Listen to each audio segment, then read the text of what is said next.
I think this is Okay. it, Mom. We are officially live, live, live. Well, hello, Sounds everyone. good.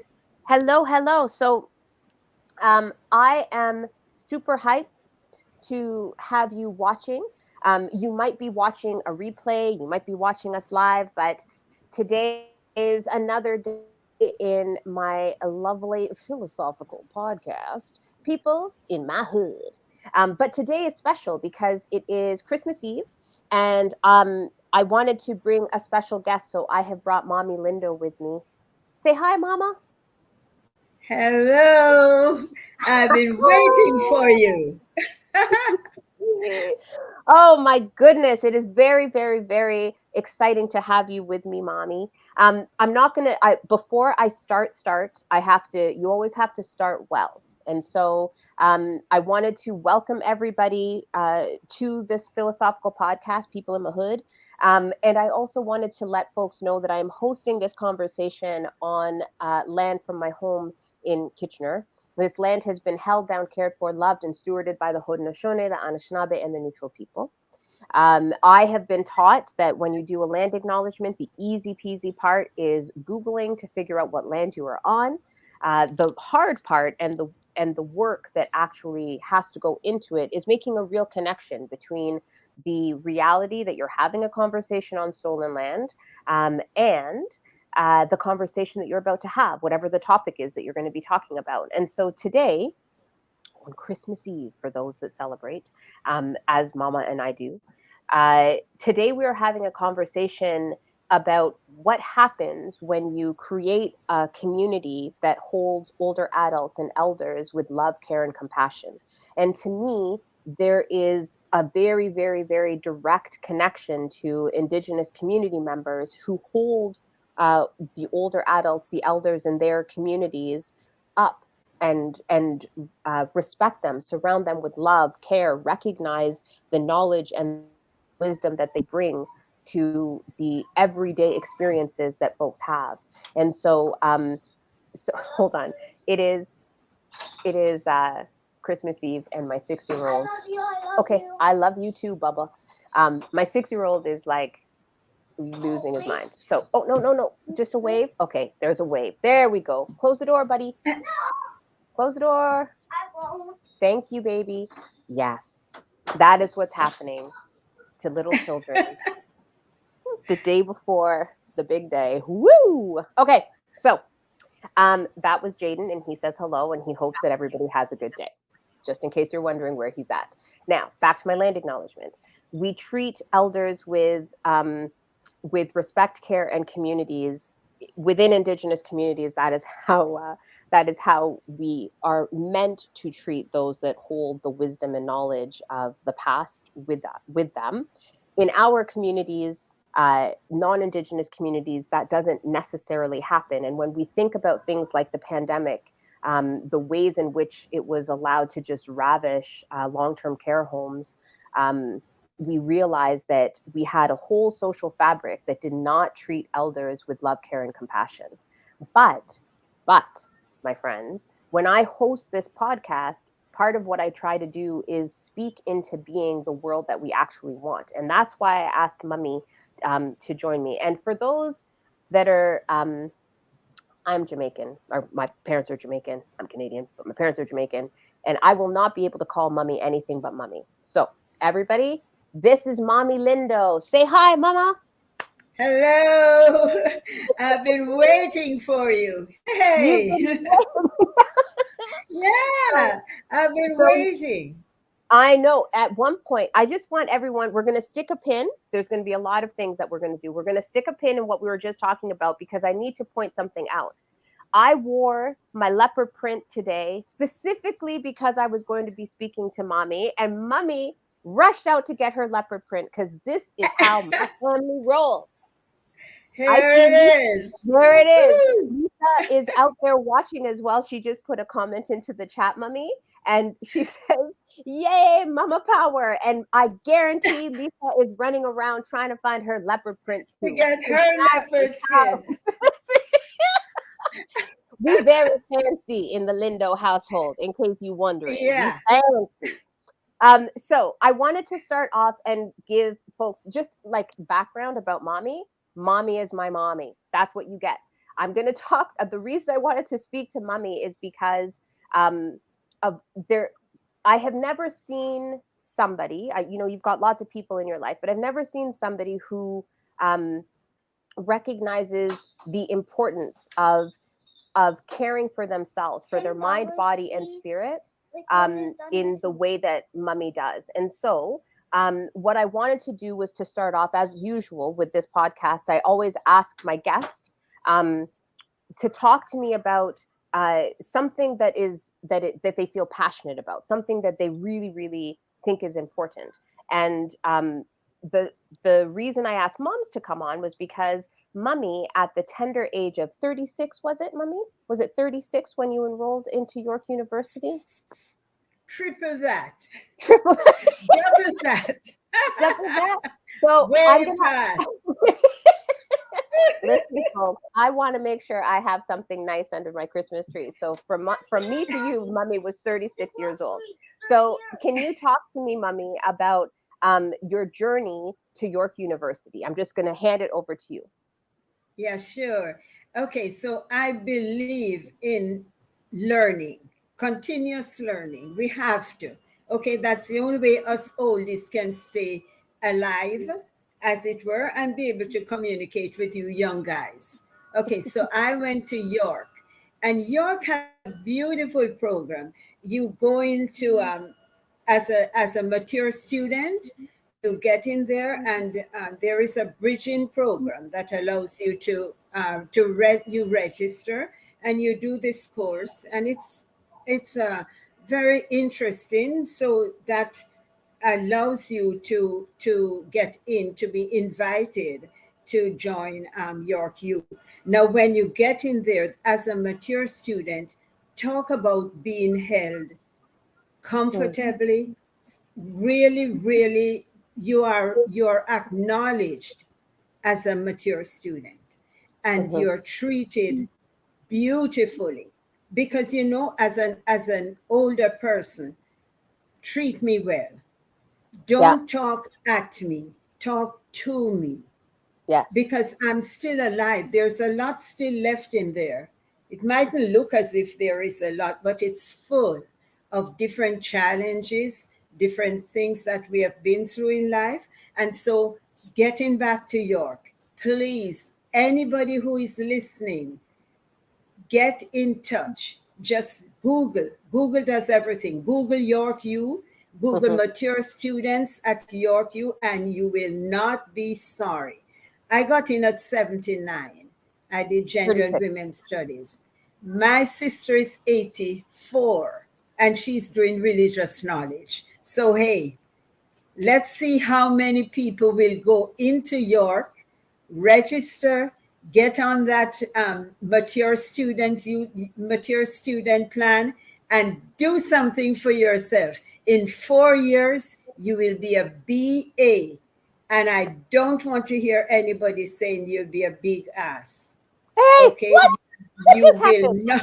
You will be a BA, and What you just will be happened there? happy. And you might get on to Laura May's podcast too. Well, listen, mummy.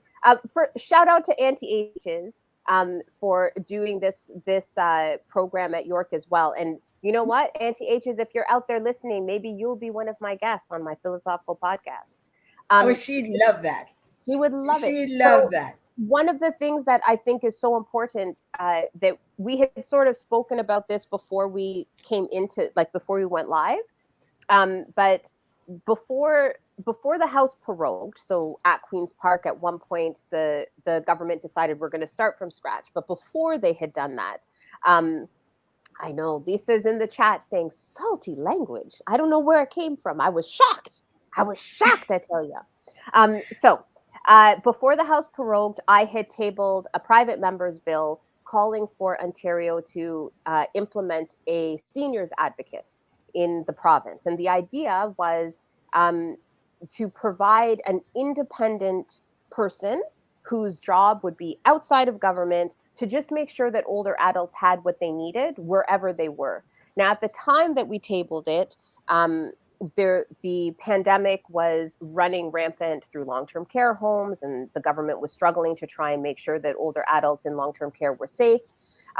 But the idea behind the private members bill was bigger than just long-term care. It was to actually ensure that that older adults had access to whatever they needed so they could thrive. It wasn't just about making sure that after whole systems had let them down, that they were somewhat okay, but it was to make sure that people had an opportunity, like Mummy, to go to university if they wanted to go to university, or to access proper housing, like supportive housing in the ways that they need it.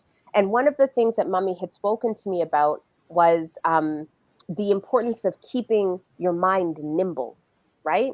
And so, mums, can you talk to me a bit? Because sometimes in this podcast, what I do is I'll ask, like, talk to me about an issue that's impacting you. And one of the things that Mummy had pointed out to me is that there aren't necessarily programs that provide that space to keep an older adult's mind nimble. So, can you talk to me a little bit about what kinds of issues older adults face? Sure.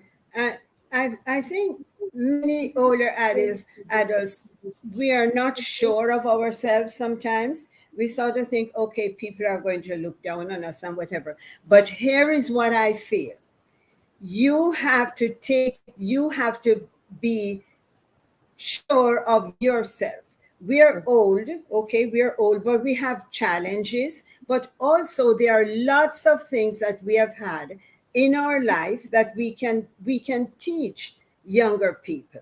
We Yeah. if we are listened to, like you have to Mm-hmm. listen to us and realize that although you're young, we can teach you some things from our life experience. Okay, so what I believe, as an older person, you have to stay focused on life. Mm-hmm. You can volunteer. You can do, many people do Meals on Wheels.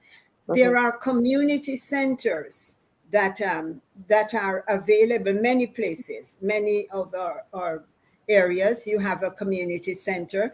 You can go to the community center. Now, many people say, I don't want to knit and crochet. No, you don't have to knit and crochet in the community center. You can dance. We Yeah. have dances. And listen to the important thing here. It's not just women dancing. There are some nice, Uh-oh. luscious looking men Oh my good. who are Where is this dancing. going? What is Okay, happening? so Oh so go to the my God. community center, join the dancing, and back to exercising. You can Mm-hmm. exercise. Another good thing is walking, just walking. And Mm-hmm. if you haven't got maybe a treadmill, I see many people walking in the malls.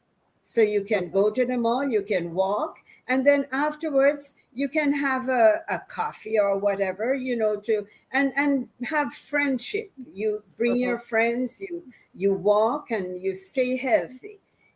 It's very important to stay involved in your community. Yeah, mums, it's funny. Volunteering is, pardon me? Oh no, it's Volunteering is very important. volunteering is good. The doing what you can is good, but the thing that I think is so important that you said was stay focused on living, because we have so many systems that are, they say, are designed for older adults that aren't focused on living. It's focused on end of life. And so then people Mhm. start to think you get older and it's over, as opposed to you get older and there's opportunities, right? There's new things that you can do. I actually have a picture of you, Mummy. You were on the cover of Share magazine when you Oh yeah. graduated. Yeah, I have that framed and I have it sitting in my community office. My office is closed at the moment because of the pandemic, but I have it sitting in there, and I will, when we have older folks that come through the office to talk about, some of the issues that they're having and they're asking for help, I bring them in and I introduce them Yes. to you in that picture, just as a reminder that it's not just problems and the end. It can No. be the beginning. It can be No, the beginning. correct, correct. And there is a something that I always think about. Many older people are thinking, okay, I'm going into a home. Why are you thinking that? Hmm. Why isn't it you should be able to stay in your own home? And that is, I guess, that's an investment that would have to be done Yeah.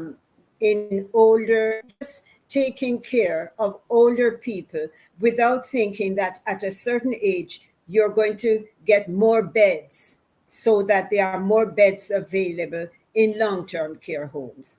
Yeah. Nothing wrong with that. But I would think it would be better for us as an older person to stay in your own home where you're comfortable, you're used to this environment. And I think if there is more investment in older people staying in their own, staying like aging in place, Yes, that yes, would yes. be excellent. Yes, aging in place. And it's interesting that you say that, mums, because that's part of what people. So during the first wave of the pandemic, I can't have these conversations without thinking about what's actually happening right now, right? We're in the fourth wave of a pandemic. During that first wave of the pandemic, I had people that were reaching out to me, and there were urgent calls to help in long-term care because it was disastrous what was happening there. Mhm. By the second and third wave, I had community advocates that like older adults that have organizations in town in Kitchener and across Waterloo region that were reaching out to me and asking for meetings because they wanted to make sure that there wasn't just investment in long-term care, but there was investment in everything that people need before long-term care becomes an option. They wanted Yes. access to age in place. They wanted to make sure that there was affordable housing that was available for older adults in community. They wanted to make sure there was investment in home care so that if something happened, these systems would be able to come and help you during something like this pandemic, right? And I was thinking Mhm. to myself, like, if we had those investments in home care, then wouldn't that be the perfect opportunity for us to have boosters and vaccines come to older adults where they are, as opposed In to what their I always in their homes, as opposed to what I in get their worried. homes. Mommy, yeah, mommy has to go on a bus to get to the vaccine clinic to get the Mhm. vaccine. That's not okay. Like, that's Yeah. not okay. And I'm guessing, mums, you're not the only person that's on that bus to get the vaccine. Oh no. No. Yeah. And it would be so good because we are more comfortable in our own place. Now to Yes. go into a long-term care home, think of how how you would feel as an older person, and suddenly you're stuck with other people. They not, maybe they're not even people, well, you mightn't even have known them before. Yeah. So suddenly you find yourself in this new environment. For me, and I think for many older people, we would really be much better off staying in our own home with help from the government. I mean, I'm not in, I really don't know how that would work, but anybody who is listening, who is used to dealing with the Mhm. government can think about that. However, when I it got comes you, to, mom. I got you. yeah, is that, I I might know somebody who knows somebody you, I who can might. get your message out. There might be somebody exactly. However, yeah, but there are lots of things that that I think about as an older person, and I think there could be much more done so that we would feel comfortable. We don't want to be down, going down a slippery slope because we're getting older. What we'd Hmm. like to do is at least staying on a plane, and Yes. maybe with help, so continuing to live a vibrant life. We want to Yes. live a vibrant life. We want to socialize. We want to meet with other people, but we prefer not to think of ourselves as heading towards a long term care home. Yeah. We prefer to think of ourselves as still having more to give And to we'd like to think that we are thought of as people who have had challenges. We are getting older, but we are able to communicate and also to offer something else Hmm. to society. For me, I Yes. think that would be great. And Well, and think I would about also, this. yeah, Sorry, think about this. We've got our bachelors. We're educated. yes, We've you are. learned something. We've learned something else. So Yeah, there's more to come. yes. Actually, just treat us as if we're still able to contribute. Allow us to contribute because we want to. I love that, Mummy. And it goes right into my second question that I often ask folks that join.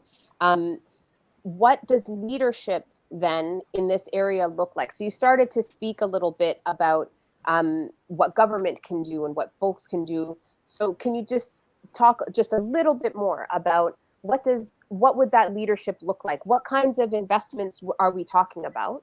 And so I hand it back over to you for that. Yeah, I think we for leadership, we like to have, um, even in, let's say, in the community centers, when the government is thinking of what would be good for older people, what would make us feel as if we are contributing. So we'd have to have some sort of security. Hmm. We'd like to know that we are being asked, okay, what would you like? That Hmm. we are encouraged to take care of ourselves, to live healthy lives, um, Hmm. and more should be done to make us feel as if uh, the government isn't just, or let's say we are not being put in a corner. Okay, these people have lived their lives, and now we'll just get them ready for uh, the pearly gates. We Yeah. are not ready. We'd Yes. like we'd like to have some, maybe some sort of system where we are allowed to make some decision, where so we are not just told, okay, old people, this is what you do.